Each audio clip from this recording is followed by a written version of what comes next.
कभी सोचा है कि हमारे आसपास कुछ ऐसे भी जीव हो सकते हैं जो डायनासोर के जमाने से आज तक जरा भी नहीं बदले?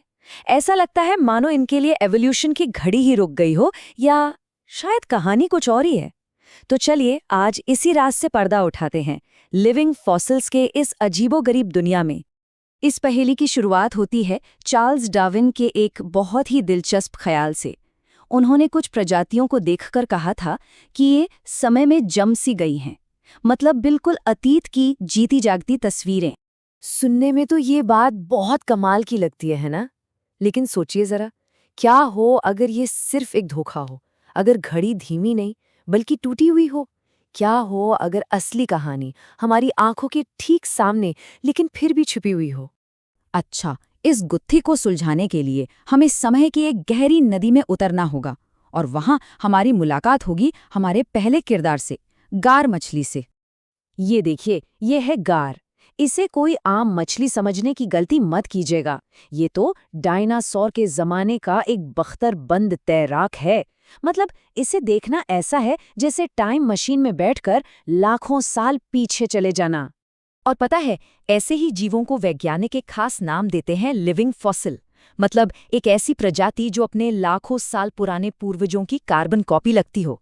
और गारिया, वो तो इसका टेक्स्ट बुक एग्जाम्पल है। और बात सिर्फ दिखने तक ही सीमित नहीं है।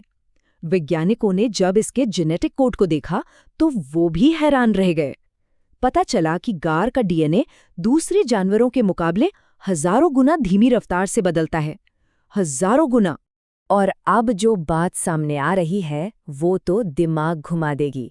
गार मछली आज भी अपने उन रिश्तेदारों के साथ बच्चे पैदा कर सकती है जिनसे उसका रास्ता 10 करोड़ साल पहले अलग हुआ था। 10 करोड़ साल! जरा सोचिए ये कितना लंबा वक्त है। तो अब तो ऐसा ही लग रहा है कि डार्विन की बात बिल्कुल सही थी। गार वाकई एक ऐसी प्रजाति है जो समय में जम सी गई है। केस क्लोज्ड, है ना? या शायद नहीं। चलिए गार की कहानी को यहीं पर थोड़ा रोकते हैं। अब हम मिलते हैं एक और लिविंग फॉसिल से। इसका नाम है टुआटारा, और यहीं से हमारी कहानी में एक ऐसा तूफान आने वाला है जिसकी किसी ने उम्मीद नहीं थी। तो ये है टुआटारा। पहली नज़र में ये भी बिल्कुल गार जैसा ही लगता है, मतलब परफेक्ट लिविंग फॉसिल। ये ज्यादातर डायनासोर से भी पुराना है। इसके सिर पर एक अजीब सी तीसरी आंख भी होती है, और दिखने में लाखों सालों से जस का तस। तो मामला साफ है, ये भी समय में जमा हुआ ही लगता है। सही कहा ना? लेकिन इसके डीएनए में एक बहुत ही चौंकाने वाला राज छिपा है। और वो राज ये है कि टुआटारा के अंदर उसके जीन्स किसी भी दूसरे रीढ़ वाले जानवर से ज्यादा तेजी से बदल रहे हैं। जी हाँ, आपने सही सुना, दुनिया में सबसे तेजी से।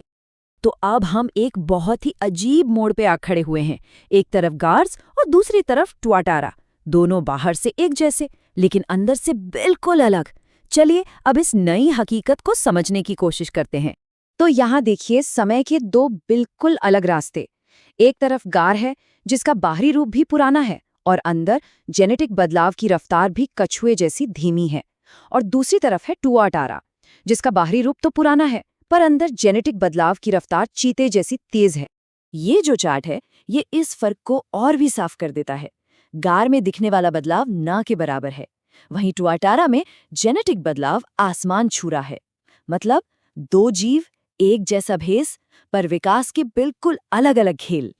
तो इससे एक बहुत जरूरी बात पता चलती है, और वो ये कि एवोल्यूशन का मतलब सिर्फ वो नहीं है जो हम अपनी आंखों से देख सकते हैं।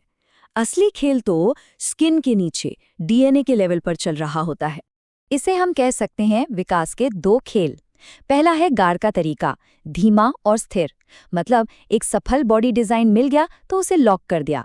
और दूसरा है टुआटारा का तरीका, छिपी हुई दौड़, बाहर से प्राचीन नकाब ओढ़े रखा लेकिन अंदर ही अंदर अपने जीन्स को माहौल के हिसाब से फटाफट बदलते रहे। तो अब समझ में आता है कि लिविंग फॉसिल शब्द असल में पूरी कहानी नहीं बताता। ये प्रजातियां समय में जमी हुई नहीं है। अरे ये तो सर्वाइवल के मास्टर है, जीवित रहने की कला में माहिर।